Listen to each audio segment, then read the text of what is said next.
My name is Kristen Jowers, and I'm a program coordinator for OneOp. I'm pleased to welcome you all to today's session, Understanding Financial Uncertainty and Military Suicide Risk. In case you're joining us for the first time, I'd like to give a brief tour of our webinar platform so that you can find your way around. Hopefully, you are currently able to view the slides we're sharing. If you're unable to see them or have any other difficulties, please email us at contact@oneop.org for tech support. As some of you have already done, we look forward to having you join us in the chat pod for conversation and questions. To embed the chat pod so that you don't miss any links or conversation, simply place your cursor over the shared slides. You'll then see a toolbar pop up across the bottom of your screen. From there, click on the chat bubble icon. When typing questions or comments, please be sure to select everyone from the response options drop-down menu so that everyone is able to view your comments and your questions in the chat pod. Note that the slides and resources are available for download on the event page for today's session. We will be covering continuing education information at the end of the webinar, so please stay tuned at the end if you're interested in continuing education credits or receiving a certificate of attendance. If you need to step away at any time, the webinar recording will be available on the event page within 48 hours. Finally, closed captioning is available for this webinar. You can turn on the subtitles via the Zoom toolbar. Thank you for joining us as we continue our partnership with the Department of Defense and the U.S. Department of Agriculture to expand the readiness, knowledge, and networks of the professionals supporting our military service members and their families. The views expressed in this presentation do not necessarily reflect the official policy of the Defense Department, U.S. Department of Agriculture, U.S. government, or OneOp. The mention of any entity or product is for informational purposes only. Today, I am pleased to introduce our presenters. Ms. Erin Straw is an epidemiologist at the Department of Defense Defense Suicide Prevention Office. Ms. Straw has been with DISPO since October 2023. Ms. Straw is dedicated to reducing the tragedy of suicide among service members, veterans, and their families through data surveillance and analysis as part of a larger public health approach. She is an alumni of the University of Pittsburgh Graduate School of Public Health with a master's in public health and environmental and occupational health. Ms. Straw previously supported the Department of Veteran Affairs on several suicide and behavioral health initiatives. Ms. Straw has an extensive history of implementation and evaluation of innovative public health and public safety interventions, such as integration of universal screening practices for responders to combat opioid use, co-occurring substance use, and mental health disorders. Additionally, Ms. Straw supported the surveillance of overdose deaths and standardization of overdose data throughout Pennsylvania. Ms. Meredith Rossi is an epidemiologist at the Department of Defense with the Defense Suicide Prevention Office since May 2024. Ms. Rossi is dedicated to reducing the tragedy of suicide in the military community through data-driven programs and policies and a commitment to a public health approach that starts with data. She is an alumna of the Columbia University Mailman School of Public Health with a Master of Public Health degree in epidemiology and a Bachelor of Science degree in international health from Georgetown University. Ms. Rossi's previous work on behalf of the DoD, CDC, and NASA include conducting surveillance and data analysis of such specialized occupational populations as military service members, astronauts and payload specialists, forestry workers, first responders to the September 11th terrorist attacks, Coast Guard responders to the Deepwater Horizon oil spill, and others. At this time, I will hand things over to Miss Rossi to unmute and begin today's presentation. Hi, thank you for that introduction, Kristen, and good morning, everyone. Welcome to Understanding Financial Uncertainty and Military Risk. As Kristen mentioned, I'm Meredith Rossi, with an epidemiologist with the Defense Suicide Prevention Office, and I will be walking us through the first half of today's webinar materials. Oops, sorry. Okay, so here are the learning objectives for today's webinar session. First, to understand key takeaways from recent military suicide data of service members and military family members. To recognize the link between financial stress and suicide risk. To identify considerations for providing financial counseling that is sensitive to suicide, and to navigate resources for crisis intervention and long-term stability. So we have split the content for today's webinar into 4 sections, and in between each section, we will pause for questions. First, I'll go over some key takeaways from recent suicide data in the military.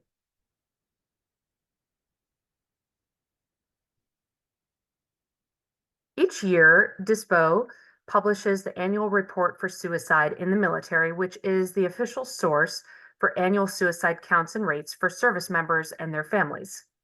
This annual report also includes the corresponding calendar year Department of Defense Suicide Event Report, or DODSER, that contains additional information on characteristics and contextual information on both deaths and attempts. The most recently published report is the calendar year 23 report, which we released in November 2024 and is available on our website at dispo.mil. We also have historical annual reports there as well. So we'll be discussing these takeaways in more detail, but for a high-level view, I'll walk through these real quick. First, we have just a look at our total force, which is all of our service members, regardless of whether reserves, National Guard, or active component, and regardless of active duty status. So overall, in 2023, more service members died by suicide compared to 2022. The rates of suicide for service members also increased from 2022. Generally, when we are doing an analysis of the suicide data, we typically look at 3 types of rate analyses. One is short-term comparison from 1 year to the previous year. Another is a long-term trend over many years, and then typically a comparison to the US population, analyzing military rates versus US population rates. So for those 3 looks here, for our short term, compared to 2022, the suicide rates in 2023 were higher in the active component and the reserves, and slightly lower in the National Guard. In terms of our long-term trends, that's looking from 2011 to 2023, there was an increasing long-term trend in suicide rates for the active component, whereas for the Reserve and National Guard, that trend over the long term remained stable, neither increasing nor decreasing. And then compared to the US population, service member suicide rates were generally similar to rates looking from 2011 to 2022, which is the most recent year that US population data were available. And then considering our method of death, firearms were the leading method of death for service members and for family members. And again, we'll get into each of these in a little more detail. And then for military family members, fewer family members died by suicide in 2022 than in 2021. And long term, the rates for family members have gradually increased for that period between 2011 and 2022. For our comparison to US and for our family member data, we obtain those data from the Center for Disease Control and Prevention's National Death Index. So those are only available about 1 year lag behind our military data. So you'll see 2022 for the year for those types of data. First, we have a look into our active components. So active component are our active duty service members and reservists and National Guard service members that are currently on active duty at the time of their death. As shown in the table, more service members died in 2023 compared to 2022. Also, the active component suicide rate increased from 28.2 per 100,000 up from 25.1 in the year 2022. If you look toward the left on the first graph, you can see that suicide rates over the long term gradually increased from 2011 to 2023 for the active component service members. The blue line on the left is the trend line, where you can see that gradual increase, and the dots represent the actual rate for each of those years shown. Shown in the graph on the right-hand side, the US and active component rates were similar in most years since 2011. The bluish green, the teal line on the right-hand graph is the US population rate trend, and the black dots are the military rates for those years. So you can see that although there's some variation represented by the gray band for the military rates, they are generally similar when looking at the US population rate as well. And in our analysis, we do adjust these rates for age and sex when comparing to the US rates to make the populations more comparable. For example, the military population is generally younger and more male, and those are factors associated with suicide. And so we do make adjustments in the rates in order to compare those. Looking further into the active component here, starting with the chart on the top left, firearm was the most common method among active component service members who died by suicide at 65% of the deaths. With similar patterns seen in the US population, the active component population is shown in the dark blue bars, and the US population for 2022 is shown in the striped bars. Looking down toward the map regarding location of death, generally we see that the most suicide deaths in the active component occur where there are typically larger concentrations of service members, for example, California, Texas, Virginia, and North Carolina. Now, moving to the chart on the upper right, we are focusing on suicide attempts in the active component, where contrary to the deaths, poisoning is the most common method used. And this is consistent with our understanding of lethal means, where we know methods like firearms are more lethal compared to other methods such as poisonings, and so are more likely to lead to a death as opposed to a survived attempt. So for attempts in the active component, 71% of those are male service members, which is lower than around 90% of the deaths among male service members that we see.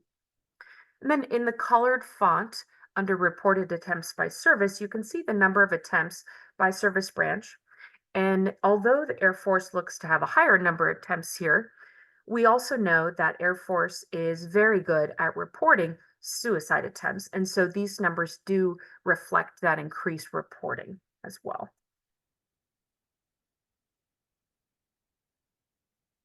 In looking at the trends by service for the active component, we see here that overall in the short term, rates increased from 2022 or stayed the same depending on which service. In the long term, each service, that is the Army, Marines, Navy, and Air Force, with Space Force being included in Air Force, in the long term, each of those services saw a gradual increase from 2011 to 2023. Similar to our comparison to the US population, the rates shown here in these graphs are adjusted for age and sex to account for the differences between the services. For example, the Marine Corps tends to be younger and more male, and so these are adjusted to allow for some comparison between the services. I'd also like to note that the Army has the largest population of service members, and so changes in the Army rates can drive changes in the overall rates for the active component.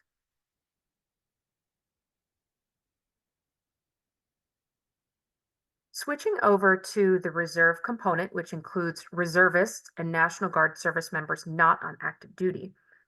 In the short term, and as shown in the table, the reserve suicide rate increased from 2022 and the National Guard rate decreased.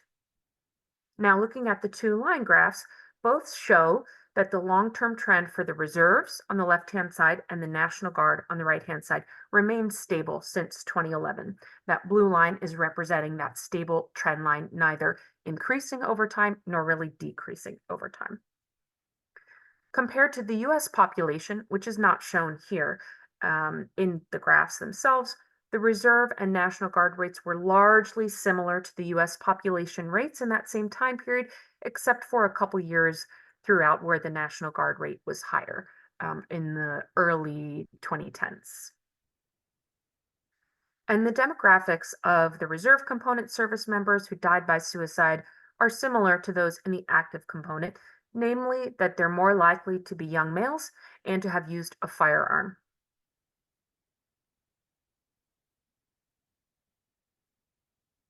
So our annual report also includes contextual data regarding health and life stressors, data which come from the DoD Suicide Event Report, or DODSR.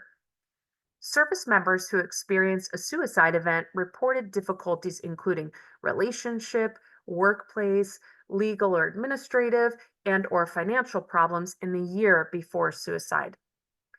In the year prior to death, 12% of active component service members and 32% of National Guard service members who died by suicide reported financial difficulties specifically.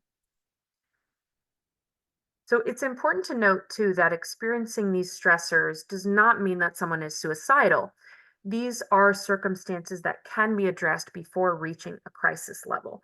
And we always try to emphasize that seeking help in any way is a sign of strength. So you can see from this table the list of those circumstances reported within a year of suicide, death, or attempt, that there really is a breadth of contextual data, and that we see that these patterns really underscore the need for that comprehensive and integrated approach to suicide prevention. We also see fairly similar patterns, whether talking about the active component or the reserves or the National Guard.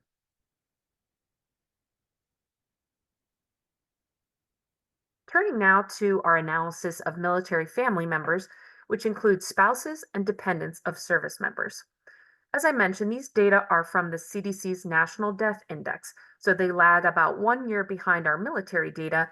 And so the latest year of data available is 2022 for our 2023 annual report. So compared to 2021, looking at that short term, fewer family members died by suicide. That was primarily driven by a decrease in spouses who died by suicide. For the longer term trend from 2011, military family member rates gradually increased over time. You can see that data on the graph on the left with the blue line representing the trend line over time. To the graph on the right, compared to the US population, the adjusted family member rate was largely similar. You see a larger gray box there of variation, and you see the bluish line as the trend line for the US rate for those ages of spouses and dependents. So over half of spouses who died by suicide had a past or current history of military service. And about half of dependents who died by suicide were under 18 years of age, and about 71% of those were male dependents.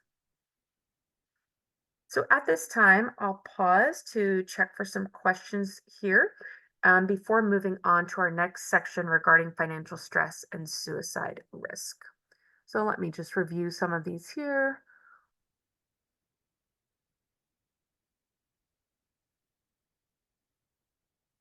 Okay, so there is a question in the chat. Is there any specific research regarding the reserves or guard regarding contributing factors or stressors? Is it related to military service or other civilian factors? I could see there being many more stresses to consider. Yes, I think that's a great question. We are going to go into a little more detail about some specific research that has shown connections specifically between financial stressors and mental health and suicide risk. I'll have to double check and see if any of those talk about the reserves or guards specifically, but I think your question gets at a larger question about what might be the different drivers of suicide and can we pinpoint, what those are in our prevention approach. And I think what the contextual factors in a previous slide show us is that this can be highly individualized for people. And there's going to be a model that we look at, the social ecological model that shows there's many facets that can contribute to risk. The reservists and National Guard specifically are a part of the US community, maybe for more time or more so than some of the folks in the active duty military. But of course, the active duty military members are also in their communities. They don't always live on post and they live outside in their community. They participate in, various activities and they have friends and family and so on who are not in the military community. So I'm not sure that we can necessarily yet identify any particular stressors that are unique to either of those groups. We see here what else, if we can do another question.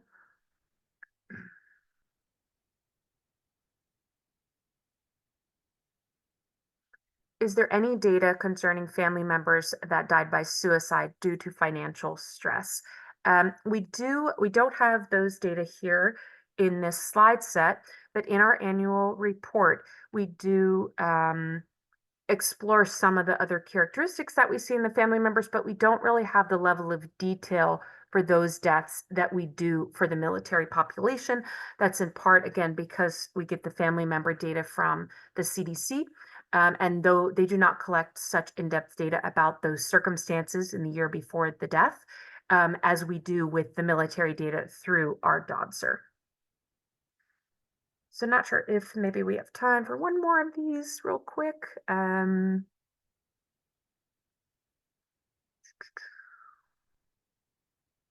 Yes, so someone does mention here, I wonder if one could argue financial difficulties would also be lumped or overlap with intimate relationship problems. And that is a really great point, and great question. And that is something we're going to get more into. And there is some research that supports that as well. So I see we do have a lot of great questions. I do think we, in the interest of moving on with the content, if there are any questions that we're unable to answer here, we're collecting those questions and we're going to hope to provide some contact information that we can answer that question more in detail. So I would like to move on to the next section. And so now that we've reviewed the key elements of the suicide data, I would like to turn to diving deeper into that connection between financial stress and suicide risk. So we've got some kind of theories to walk through to give that framework for the rest of the content. But first, as we move through that information about the theories and research and so on that supports the connection between financial stress and suicide risk, I'd ask you to consider the following scenario. So we have PFC John Smith. PFC Smith is 22 years old, newly married, and still developing communication skills. His spouse is struggling to find a job and has student loans. On his first orders in Fort Sill, Oklahoma, and to celebrate, he bought a new 2025 Ford Mustang. He says the car dealer described the 15% interest on his car loan as very favorable. And upon arrival, PFC Smith tries to find an apartment. Soon, he discovers that he does not have enough money to pay for his first month's rent and the deposit. So, PFC Smith takes out a payday loan. While driving around town, he gets two flat tires and must instead spend the money on repairs. He also recently received notice that he is delinquent on his payday loan. So consider PFC John Smith this scenario as we discuss those deeper factors associated with suicide and signs of suicide risk, and also consider some of the questions that you've already asked and points that you have brought up. So first, I wanted to discuss the social ecological theory of mental health. Essentially, this theory holds that there are multiple factors that influence mental health and suicide risk, and that preventing suicide requires an understanding of these factors. So, individual factors are those like biological and personal history that can affect mental health. For example, adverse childhood experiences or ACEs, or other individual financial circumstances. Relationship factors are those related to close relationships that can increase risk. So, recall in our data, we saw that intimate relationship problems was actually cited as the most common life stressor among suicide deaths or attempts in our military population. Community factors highlight the idea that individuals are part of communities, and those community settings and social connections can impact mental health and therefore suicide risk. And lastly, there are, of course, societal factors. Those are the broader factors that create a climate that influences mental health and well being and suicide risk. Within each of these areas, factors affecting suicide risk can be protective or risk factors.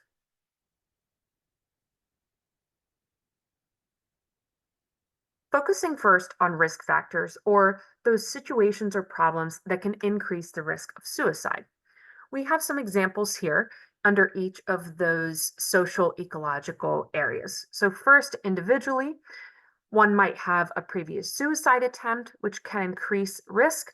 There might be substance abuse concerns, job or financial problems or loss, certainly part of our discussion today, or other administrative problems, other childhood experiences, and so on, unique or specific to that individual. As far as relationship risk factors, there might be domestic conflict or bullying. There might be a history of suicide in family relationships or a loved one. People might be experiencing high conflict or violence in their relationships or social isolation. In the community, risk factors might look like a lack of access to healthcare, other suicides going on in the community among people they know or among people they don't know and they've heard, and other community violence and elements like that. Societally, we might see stigma associated with help seeking. There might be easier access in some areas, communities, societies to lethal means of suicide. If people at risk have access to those means, that there could be fatal consequences. And then there may also be unsafe media portrayals of suicide or unsafe messaging around known suicides, for example, maybe celebrity suicides.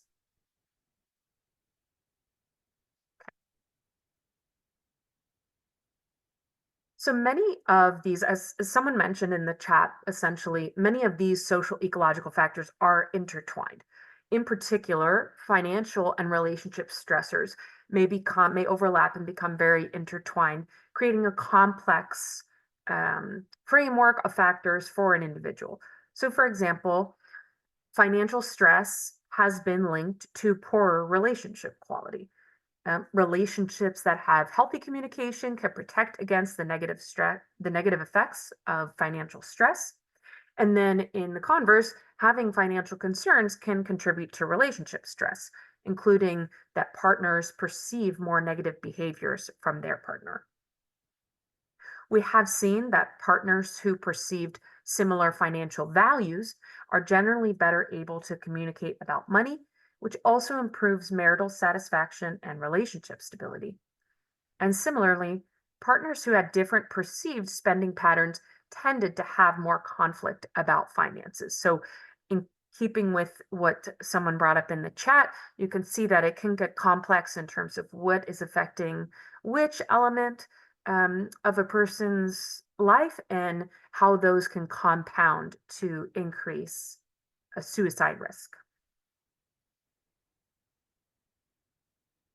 On the other hand, there are protective factors those that reduce the risk of suicidal behavior. Some examples we have on an individual perspective are someone who has effective coping or effective problem solving skills, or in the military, we might consider this idea of operational stress control. DoD is focusing a lot on that in recent years.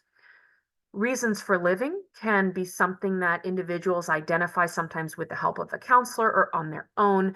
For example, they have family that they don't want to leave, they have friends and pets and other people that rely on them.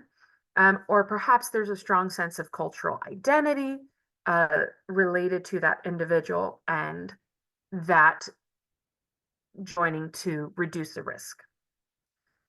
In relationships, they might have support from partners and friends and just have a general feeling of connection to other people. Maybe their social fitness, if you will, is high. Similarly, in the community, they might feel connected to different communities, to schoolmates, and other social institutions that can provide a protective barrier and allow a reduced risk of suicide.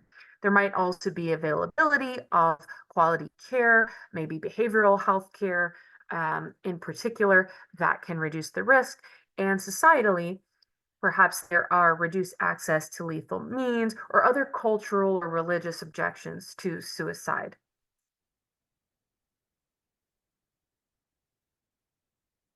So, the link between financial stress and increased suicide risk is demonstrated throughout some literature that we have some examples highlighted here. In the US population, looking on the left hand side, broader financial stressors like economic downturns and recessions, as well as personal economic circumstances reported, have led to a greater risk of suicide.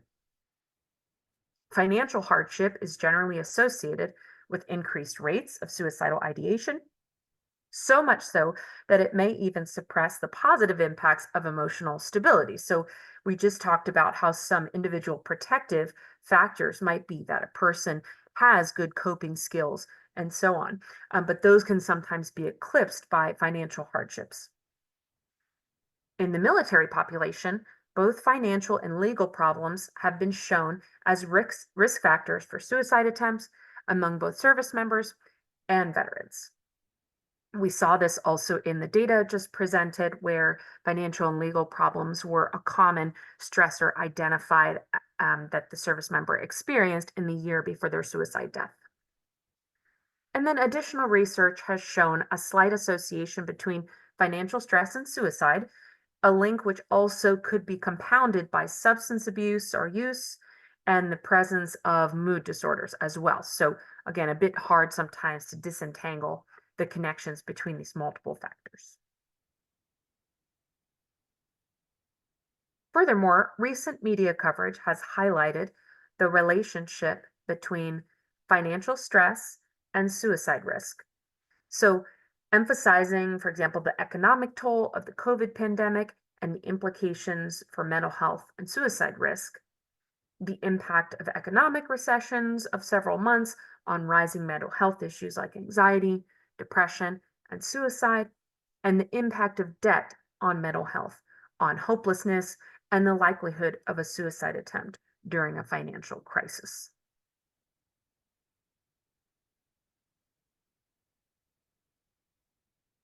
Generally speaking, service members are less likely to be at risk for financial hardship compared to the general public.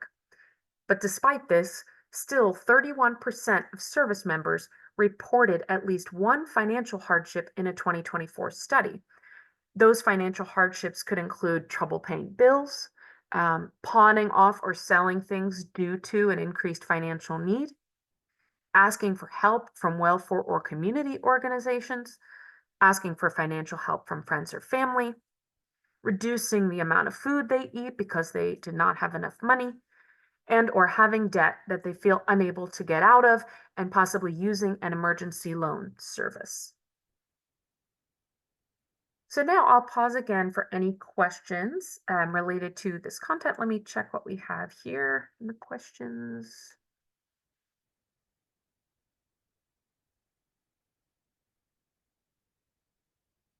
There is a question, are these risk factors military specific? And I would say that these are not military specific. I think although there's still, a lot to be understood about suicide risk in general, one thing we have learned is that it's really hard to separate the military population, military service members from also their experiences in the larger population, in the larger general communities that they live in that are not the military communities. So these risk factors are true for even the US population, as we saw in some of the research, that we saw that financial hardships were linked with an increase in mental health challenges, with an increase in suicide risk. And so I would say these are not necessarily military specific, but despite, we have a unique way here that we have a system where we can potentially provide one, the messaging that military service members have many of these resources that, frankly, folks in the general population might not have access to, and also that trying to battle the stigma that may be more present in the military population, and encourage those to seek help, whether that is help for mental health issues that they are feeling and experiencing, or whether that is something along the lines of the stressors that we're talking about. So if they have some of these financial hardships, knowing that their command, their financial counselors, and so on can help address these hardships before they reach a crisis point. Okay, looking through some other questions here.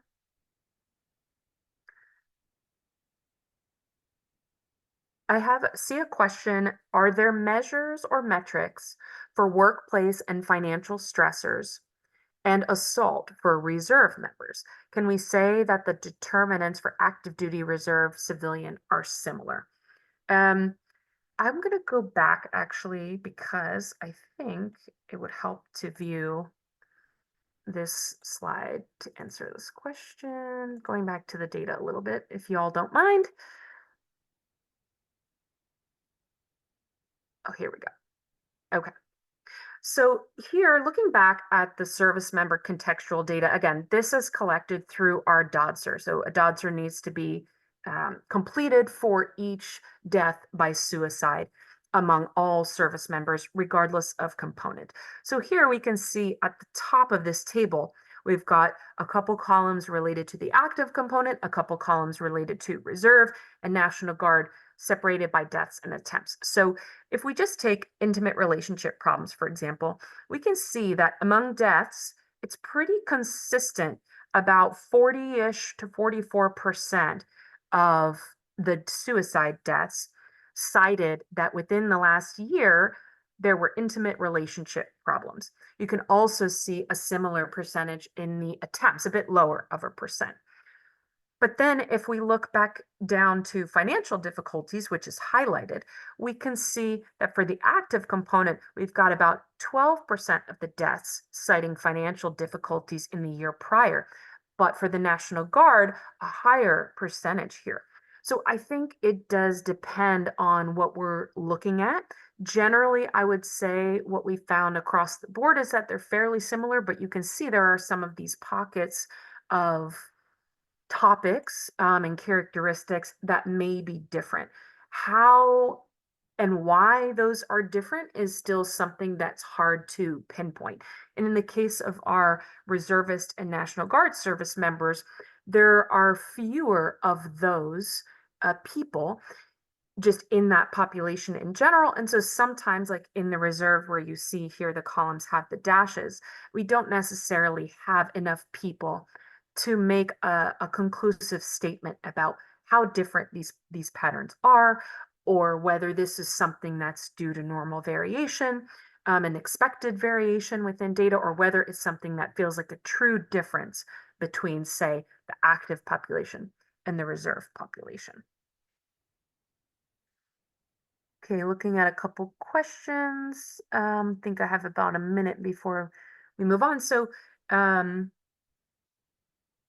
is there a breakdown of the 31%?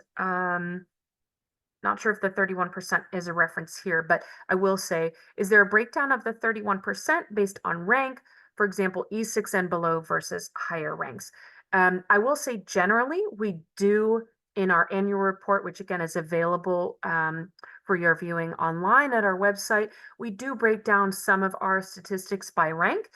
Generally, we find that just in a general pattern, the suicide deaths are higher among enlisted young males. And so I don't know if in your experiences you have seen those patterns as well in the folks who seek out services from you.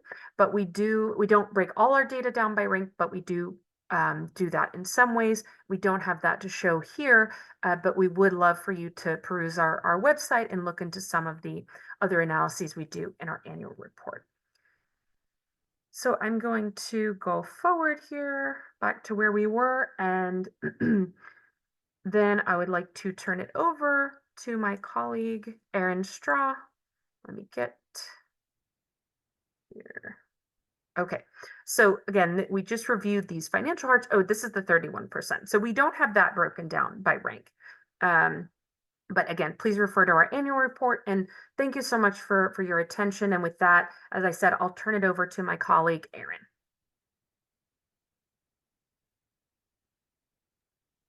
All right. Good morning, everybody. Thank you, Meredith. Again, my name is Erin Straw, our other epidemiologist at the Defense Suicide Prevention Office, and I'm now going to talk to you about providing financial counseling that is sensitive to suicide. So first, we are going to talk about safe messaging guidelines. So suicide is a difficult subject to discuss. So how can you actually talk about suicide in a way that is both safe and helpful? Talking about suicide in a responsible way actually reduces stigma, prevents harm, and encourages people to seek help before a crisis occurs. Safe messaging guidelines increase general awareness by making suicide prevention products accessible for both in-person settings or online. If someone is at risk, you want to have next step resources available, such as clinician referrals, crisis lines, or even 911 if that individual is in imminent risk. Some do's for safe messaging best practices include saying died by suicide as opposed to committed suicide. Committed is a very stigmatizing term, so we kind of want to stay away from that.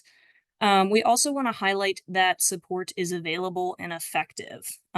We want to use available military or veteran data when presenting statistics, and we want to focus on hope, help, and recovery.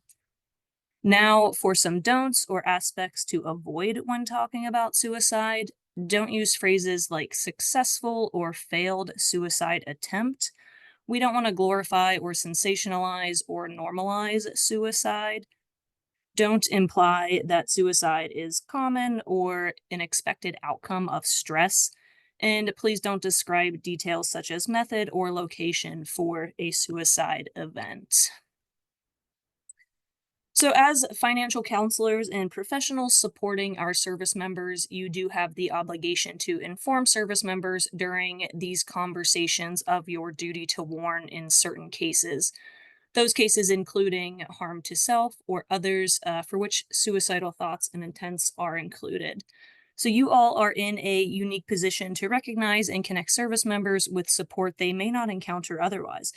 So, how do you know what to look for during these conversations? First, you have to recognize the warning signs. Certain behaviors may indicate that someone is thinking about suicide. If you notice any of these common signs, you want to connect the person with support. Suicide warning signs include talking about wanting to die, guilt or shame, burdening others. The individual may feel empty, hopeless, trapped, have no reason to exist. They may feel extremely sad, anxious, agitated, full of rage, or be experiencing unbearable emotional or even physical pain. You may also notice changes in behavior, such as making a plan or researching ways to die, withdrawing from friends, saying goodbye, giving away meaningful items, making a will, risk taking, such as driving extremely fast. They may also be exhibiting extreme mood swings, eating or sleeping more or less than usual, or increasing consumption of drugs or alcohol. I'll also remind everyone too of the mandatory financial readiness common military training that is required at personal and professional touch points throughout a service member's career. Examples include marriage, welcoming a child, permanent change of station, and divorce. All of those milestones can be extremely stressful, and a service member may present some of the discussed warning signs during those times.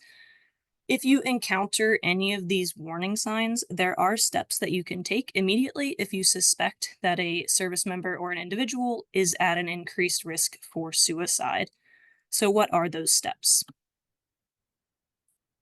You can ask, care, and escort. So, first, ask. You're going to ask the question, are you thinking of killing yourself? And you ask it directly. It is okay to be direct, and it does not increase the individual's risk for suicide. Next, you want to care. This means removing any means that could be used for self injury, such as firearms or medications. You may have heard the term lethal means safety before, and that's a way to create time and distance between the individual and the items that can be used to harm oneself. So that's a good practice to take. You want to stay calm and safe and actively listen to show your understanding of their situation and produce relief. Lastly, you're going to escort. This means do not leave the service member alone. Escort them to an emergency room or a medical clinic or call the military or veterans crisis line. So that's 988+1. We're going to talk about that a little more later.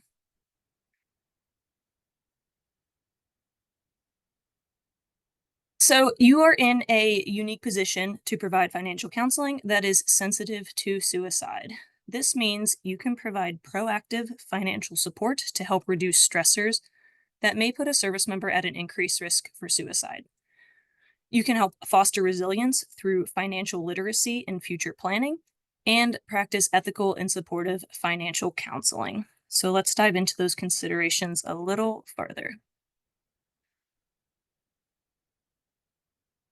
All right, so proactive guidance for service members should focus on those at greatest risk.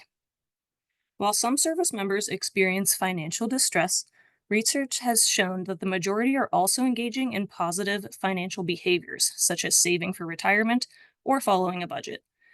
Some stressors to watch for include stagnant credit scores, derogatory or serious late payments for auto loans or bank cards, bankruptcy, low salary, lack of childcare, or living beyond one's means.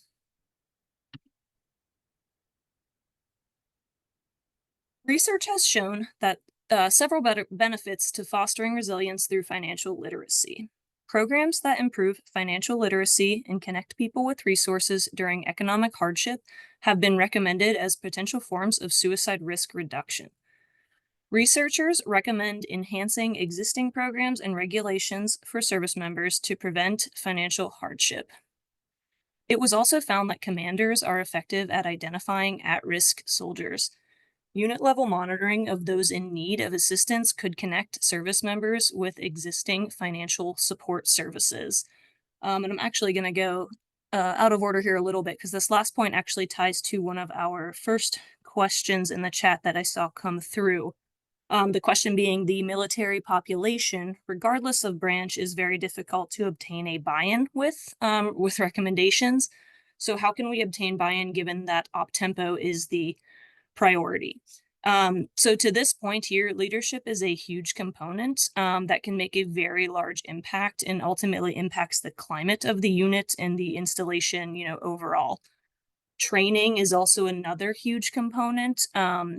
To reiterate the importance of suicide prevention and behavioral health, and then working that training, any interventions they may have in place at the unit or the command level, into activities without interfering with that op tempo.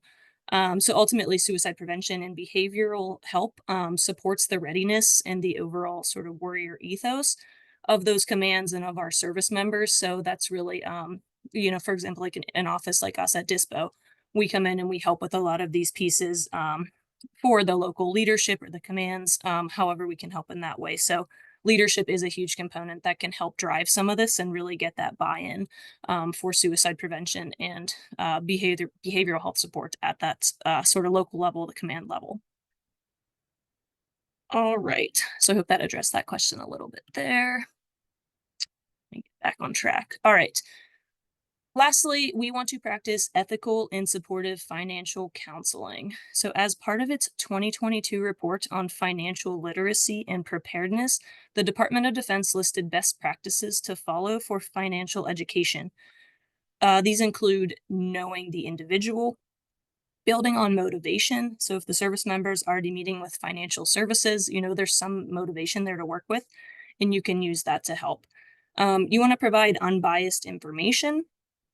Provide information that is actionable and relevant to their situation. So that's tailoring those resources, really thinking through what will help their unique experience in their situation, as opposed to just blanket resources that get handed out to any and everyone.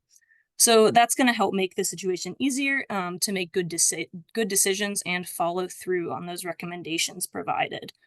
Others include using qualified instructors, providing ongoing support, improving key financial skills, and evaluating for impact. So it can be challenging navigating all of the resources out there for crisis intervention and long-term stability. So we're going to walk through a few that are available specifically to our service members. These include the Military and Veterans Crisis Line, Installation and Personal Financial Counselors, Military OneSource, In Transition, and the Defense Suicide Prevention Office. So we're going to dive into those each in a little more detail. So up first, we have the Military and Veterans Crisis Line, often referred to as VCL or MCL. This is also the 988, the National Crisis Line, with an option specific to service members and veterans. So that's when you often hear the phrase 988 plus one. That's our military connection there. So this connects service members and or their loved ones in crisis to qualified counselors. It's free, it's confidential, and it's available 24/7. You can call on a service member's behalf. You can help them. You can say, I need to speak to someone now. There's dial-in options available for those off base throughout our combatant commands. You can also text or chat for support, so they make it really user-friendly and feasible for our service members all over the world to use and access. Service members can also utilize a free personal financial counselor. Service members can check the CONUS or OCONUS maps to see if a personal financial counselor is available within 50 miles of the location where the services are needed. Military leaders and service providers can also request services. You can actually scan the QR code there for more information. Military OneSource is another great resource, which focuses on non-crisis support. So Military OneSource is not a crisis line, but they provide an abundance of services for service members and their families. They provide personalized support 24/7. You can call CONUS or OCONUS, chat live, or even download the app for easy access on your phone. You can find the QR code on the slide there, and you can also find more information through there. They have various social media platforms, Facebook, X, all of those. One of the areas where Military OneSource provides resources and support for is financial counseling for service members and their families. So this includes talking to a trained professional, evaluating savings and investment programs and payment plans, learning to talk to creditors, learning basic personal finance, receiving education on consumer rights, learning about military savings programs. So you can check out, they have a specific financial counseling page for more information that they offer there.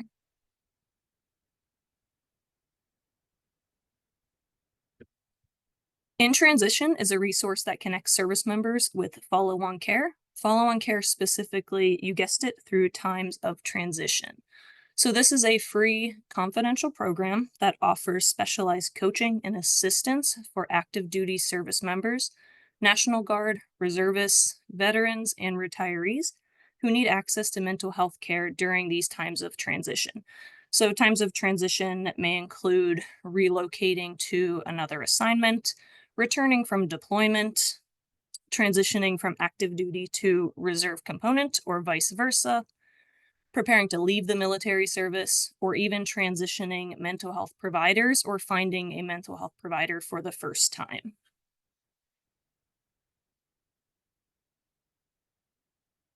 Lastly, we have the Defense Suicide Prevention Office, so often referred to as DISPO, which is where myself and Meredith reside. So DISPO is within the DoD and is a component of the Defense Human Resource Activity within the Office of the Undersecretary of Defense for Personnel and Readiness. Our policy and program leadership comes from the Office of Force Resiliency. DISPO's mission is to lead data-driven suicide prevention efforts in the DoD by advancing policy, oversight, program evaluation, and engagement to save lives of service members and their families and their military community. So we kind of act as a technical assistance center for suicide prevention. Any questions or information you are looking for suicide prevention, you can come to us. We do have a website, as I believe was mentioned earlier, dispo.mil, that contains a lot of information and even has a resource library. So within this library, you will find everything from lethal means safety, healthy relationships, postvention support. Postvention is what happens after a suicide death, and even financial services guidance. So, for example, we do have a Suicide Prevention Month outreach toolkit. This has resources for planning unit observations during Suicide Prevention Month, approved DoD material for spreading awareness and supporting unit safety when it comes to suicide prevention and risk. Dispo.mil has lots of other resources as well, including data reports. We have quarterly ones available on there, as well as the annual reports if you want to see more data like we saw earlier in this session. So I definitely recommend checking these resources out when you get a chance, as well as the others that we covered here today. So I'll take a few moments now to see if there's any questions in the chat.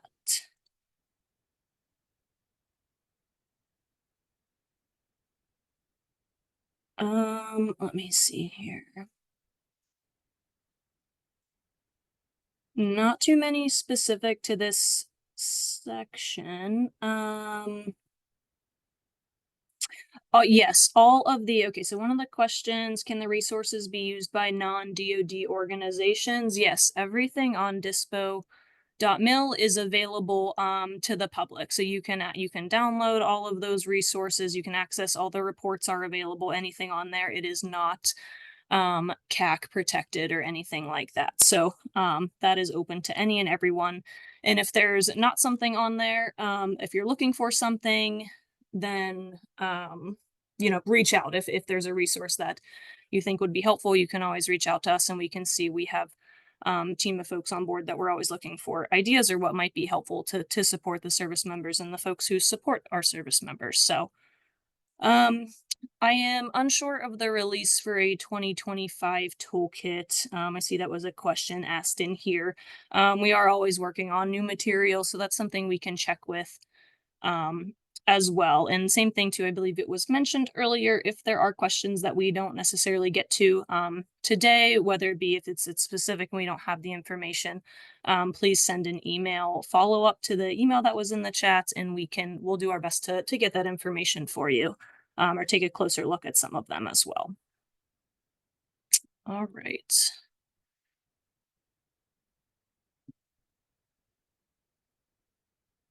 Okay, so now we have talked about the role that you all as financial counselors and professionals can play when it comes to suicide prevention for our service members. We learned about risk and protective factors, warning signs of suicide, what to do if you see these warning signs, and resources for those who may be at risk or in crisis. So we're going to revisit our scenario introduced at the beginning of this session of PFC John Smith and walk through how this might play out for his situation. All right, so as a refresher, PFC John Smith is 19 years old, newly married, and still working on developing those communication skills with his spouse. His spouse is struggling to find a job and has student loans. He is on his first orders in Fort Sill, Oklahoma. So to celebrate, he purchased a new car for which the car dealer described the loan interest as very favorable at 15%. He's trying to find a new apartment, but is coming up short with the funds for his first month's rent and security deposit, resulting in taking a payday loan. So, to make that situation even tougher, when driving around his new town, he gets two flat tires and must use that loan money for repairs. He ends up being delinquent on that payday loan. With all of that going on, PFC Smith ends up sleeping in his car. He comes home to work tired, or he comes home, get to work tired and out of sorts, resulting in subpar work. A senior enlisted colleague confronts him about his behaviors and asks what's going on. PFC Smith breaks down and shares his troubles. The senior enlisted directs him to the command financial specialist. So we're going to do a little activity here. So I see you all are great at utilizing the chat. So I'm going to ask you to put some answers in there. So what warning signs is PFC Smith exhibiting? So go ahead and throw some of those in the chat. All right, I see poor social and financial skills, impulsivity, newly married to wife, in debt, fatigue. We've got some financial issues, stress, poor decision making. You all are putting these in so much faster than I can read here. Communication issues. Yes, that's a big one. Sleeping in his car. We have a change in work ethics. Let's see. Yes, we see some red flags everywhere. Good way to summarize that. Subpar work performance is a big one. Maybe some buyer's regret with those purchases there. Spending way beyond his means. Isolation, poor decision, communications, depression, work productivity decreasing, lack of planning, lack of sleep. Awesome. These are all wonderful answers here. So now I'm going to have you transition a little bit and we're going to go through these a little more. But can you describe what supportive financial counseling would look like for PFC John Smith in this situation? Budget planning, budgets, yes, ACE. Completing a spending plan, putting him on a budget. Yes, lots of budgeting advice here. MOS counseling, educate soldiers during in processing about AER assistance, SMART goals planning, empathy. Yes, great one. We want to try to, associate and empathize with what is going on in his situation. Budget spousal employment, financial checkups, sponsorship consults, financial counseling, family member employment assistance. That's a great one. If possible, maybe even look at turning that car back in. Recommending counseling or therapy, making a list of bills. Yes, these are all great examples of what that financial counseling might look like for him in this situation. So let's read through those a little bit here. So yeah, what warning signs might PFC Smith be exhibiting? So there was lots of financial ones there that you all noted in the chat. He was living beyond his means. He was delinquent on a predatory loan. He's also feeling guilt and shame. He's in an insecure living situation. He's sleeping in a car. He's experiencing disrupted work performance with that quality of work being subpar. So yeah, I think you all hit all of those, which is wonderful. So for his situation, supportive financial counseling may look like building on motivation to meet with the command financial specialist and setting those realistic goals, providing ongoing support, follow-up visits, evaluating his project or progress. So I think we talked a little bit earlier about evaluating as well. And that's something too where I believe this sort of either came up in the chat, maybe not a full question, but yeah, like you wanna do things that are working for these individuals. So if you make a recommendation, you provide some of those services and it's just not quite working for their situation, evaluating that progress is gonna help either find if you need to switch, recommend something else, or continue if something seems to be working well. So evaluating his progress is a huge example of what that supportive financial counseling might look like. And you really want to focus on that long term resilience. So help him with that financial literacy, build a realistic financial plan. I think realistic being the important piece there. So you want to meet them where they're at for that situation, and focus on providing those positive financial behaviors. Um, Also throw out, yeah, someone put Chaplain in the chat as well. They are also really wonderful resources to our service members. See if I missed any other here. Yep. All right. So we're going to continue on with PFC John Smith here. So next, he returns to his follow-up with his financial counselor.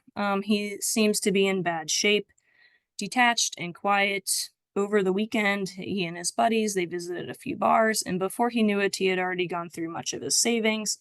He starts crying, saying how ashamed he feels here. So, not quite getting better for PFC John Smith yet. But what steps could you take at this point to address PFC Smith's suicide risk? Go ahead and throw some of those in the chat again. Let's see. Yes, we see Ace there, or we have our Ask Care Escort. You want to care about that situation. Again, that's such a huge piece to really just empathize with the individual.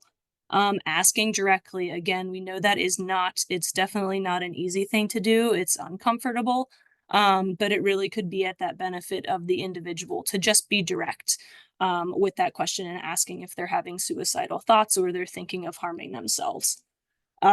Counseling, let's see, yes, the empathy, focusing on that hope. So yeah, we know it is possible to get out of these situations. We have great resources like you all here at the webinar today learning, and the ones that we talked about, and even there's so many more. So resources specifically for family services, the medical center, we got chaplains again, some of those peer-to-peer connections, that can also be a huge one there, to connect with someone who's had some of those experiences.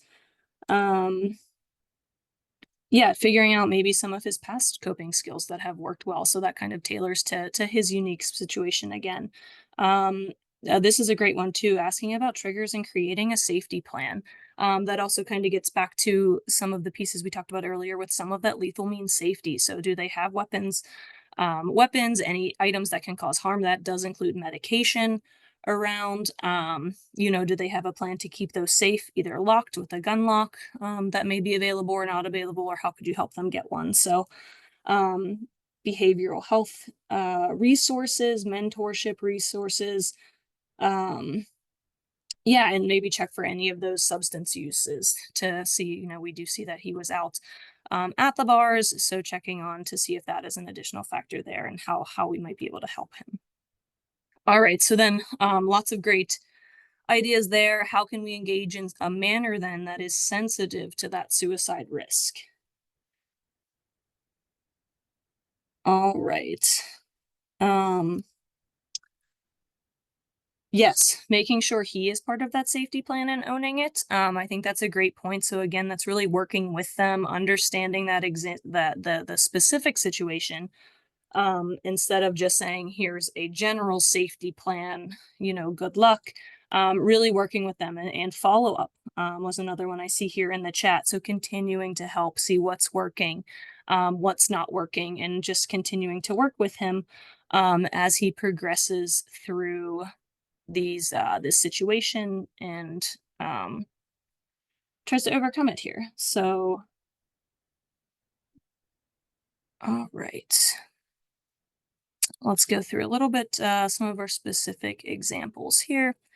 So yeah, I think you all covered a lot of these. What steps can you take to address his suicide risk? So directly asking if he is thinking about suicide.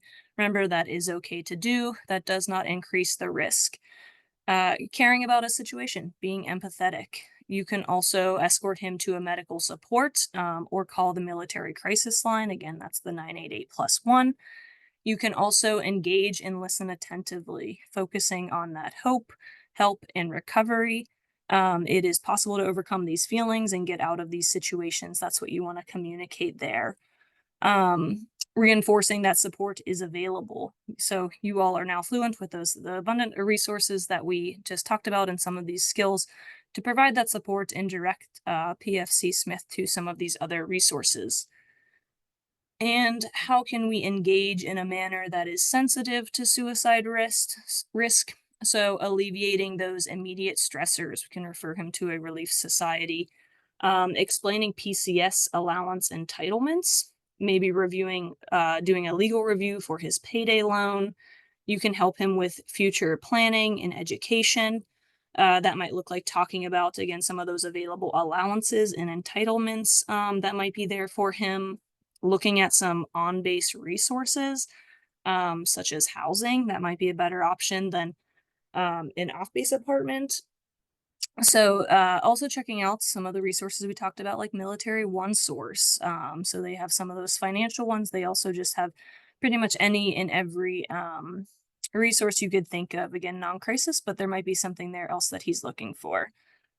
So yeah, so I think that wraps up our engagement there with PFC John Smith. So hopefully with that, you've helped PFC John Smith with his current situation, both increasing his financial literacy and reducing his suicide risk.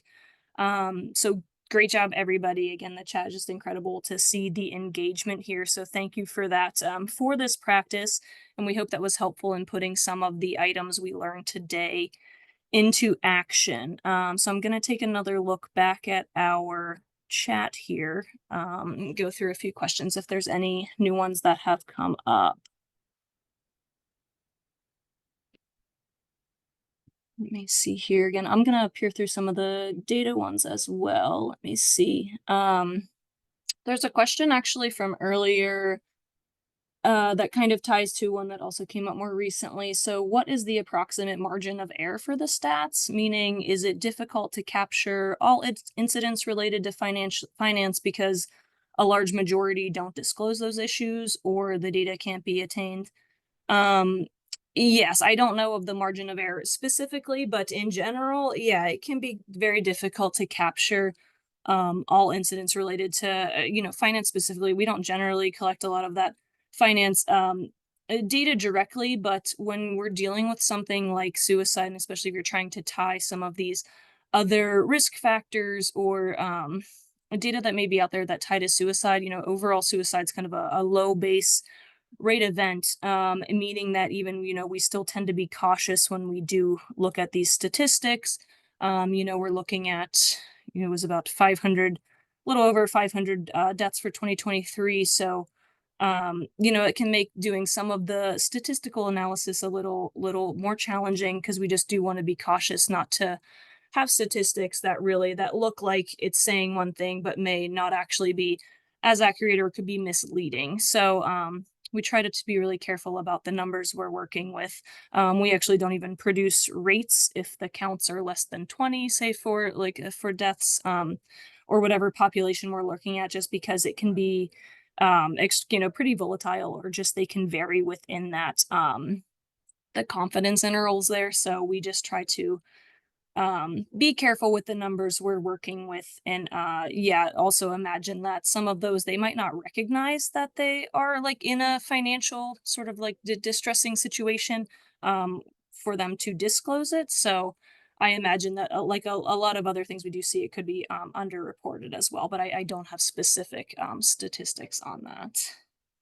Aaron, I think also to build on that, there's another question from before that says, are there specific financial areas such as auto debt, helping family, credit card debt that stand out as more prevalent factors in suicide attempts, and even from maybe considering suicide deaths? And I think related to what you're saying about the data, although from the Dodser we do have what we showed and folks that identified that there were financial hardships in that year prior, we don't systematically collect information on those more specific, let's say, subcategories. And I think it is type of information that may come out in, a death and investigation and a death assessment, but not something systematically in our forms or anything like that. And part of that, I think, is because to detect any differences in those smaller financial crises,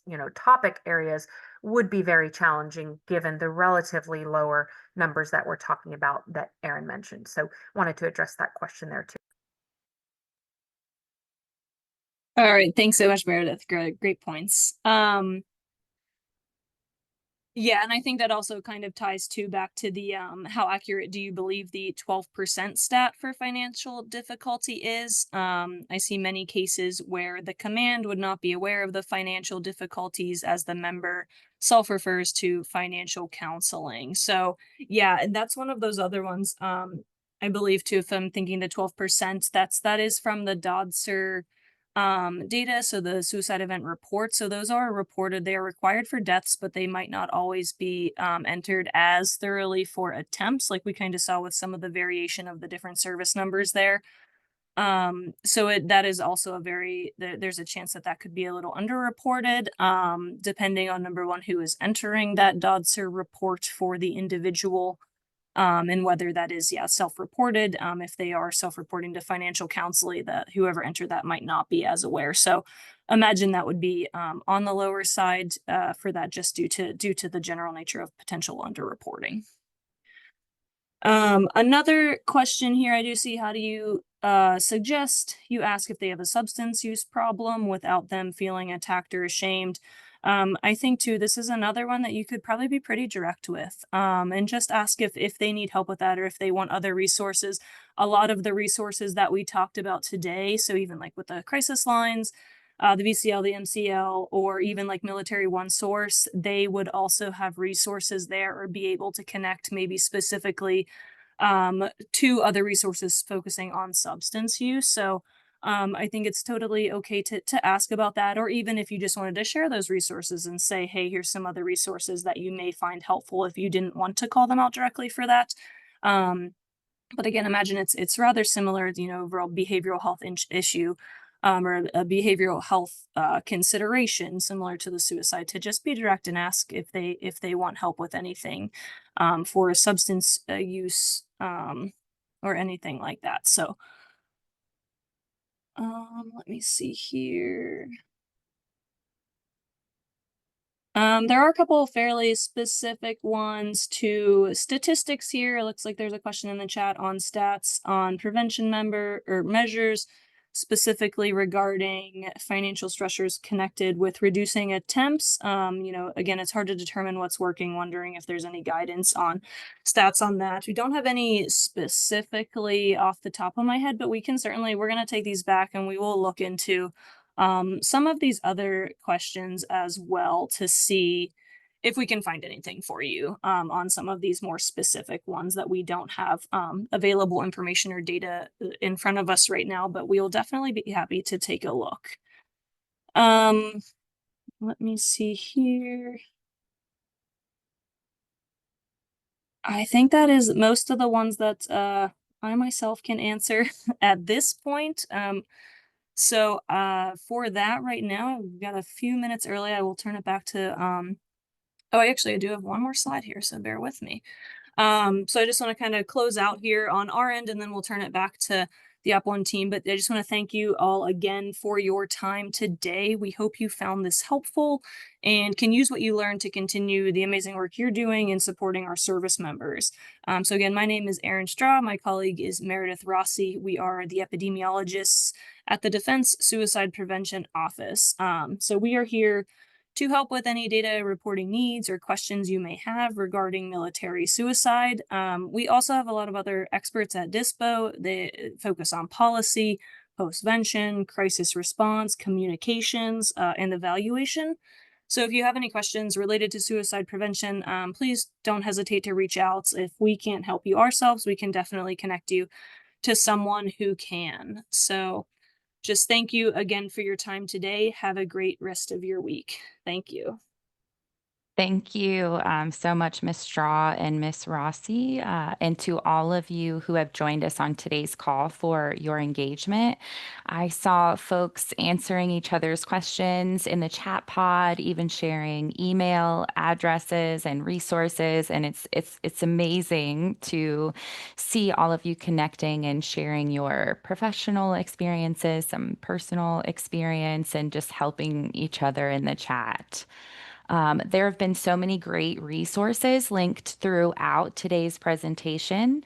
And just as a reminder, you can download a copy of the slides as well as all of the resources shared today on the webinar event page. You'll find those in the bottom right-hand corner of the event page under the header Event Materials. I am going to share the continuing education information with you all, but before I do, I'd like to make you aware of DoD's online resources available for personal financial managers and counselors, from the FinRed and the MilSpouse Money Mission websites to the Sense mobile app, e-newsletters, social media, access the financial well-being assessment, conversation cards, media kits, spending plan worksheets, the net worth tracker, and so much more on their website. We also invite you all to join us in August and September for the Academy. The Academy is an annual event bringing together military family service providers from multiple disciplines to address a topic important to the military family readiness system. This year, we will be bringing together experts and professionals like yourself to address key challenges facing military youth well-being. Over the course of 6 weeks, OneOp will deliver a series of professional development opportunities, including an expert panel discussion and 3 webinars. The panel discussion will discuss how military family service providers across the military family readiness system can support the well-being of military youth. The webinars will equip military family service providers with evidence-based strategies to support adolescent well-being through transitions, create inclusive programming, and strengthen protective factors for military-connected youth. The Academy will also detail the programs available to military families through the Cooperative Extension Service that are focused on military youth. The events in this series are pending approval of continuing education credits from many different professional credentialing agencies, including the Commission on Dietetic Registration, the American Association for Family and Consumer Sciences, and the National Commission for Health Education Credentialing. Updates on CEs and registration will be added to the Academy webpage, so please check back there for more details. My colleague, Dr. Huff, has also shared a link in the chat so that you can get connected and find out more information about the Academy. We'd also like to update you all on an upcoming webinar, FinTech, Navigating Regulations and Risks in Financial Counseling, which will be held on October the 28th at 11 a.m. Eastern and go until 12:30 Eastern. I see Dr. Huff has also shared a link to that event page in the chat pod, so you can go ahead and click on that event page and RSVP. This webinar educates financial counselors on the Security and Exchange Commission's role in regulating fintech innovations, enabling them to assist service members and their families on the opportunities, risks, and ethical considerations of utilizing these emerging financial technologies. And so that event page is in the chat pod, so you can go ahead and RSVP to join us on October the 28th.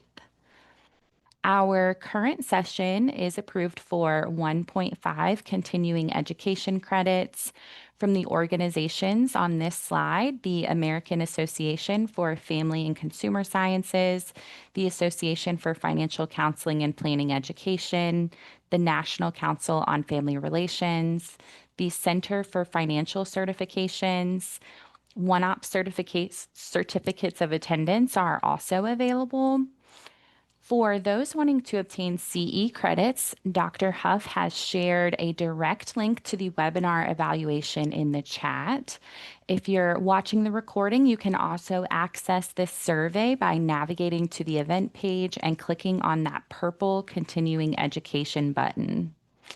If you've had the event page open, you may need to refresh your browser for that purple continuing education button to appear. While completing the webinar evaluation, we would sincerely appreciate specific suggestions for future webinar topics that could be used directly in your work with service members. At the end of the evaluation, you will choose the correct link for your accreditation. Depending on the CE type that you select, you may be directed to a post-test, which you must pass with 80% or higher.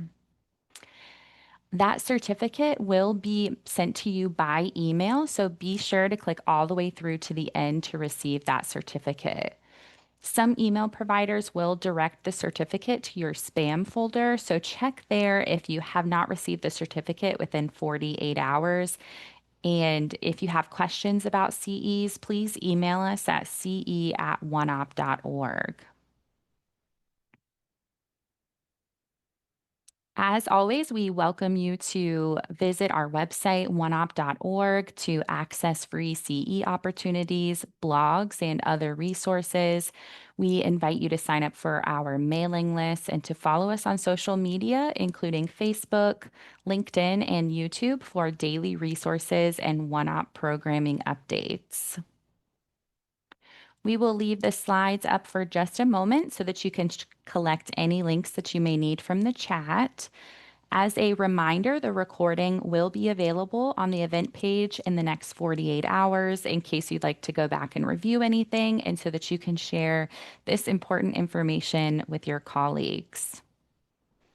A huge thank you again to our presenters, Miss Erin Straw and Miss Meredith Rossi.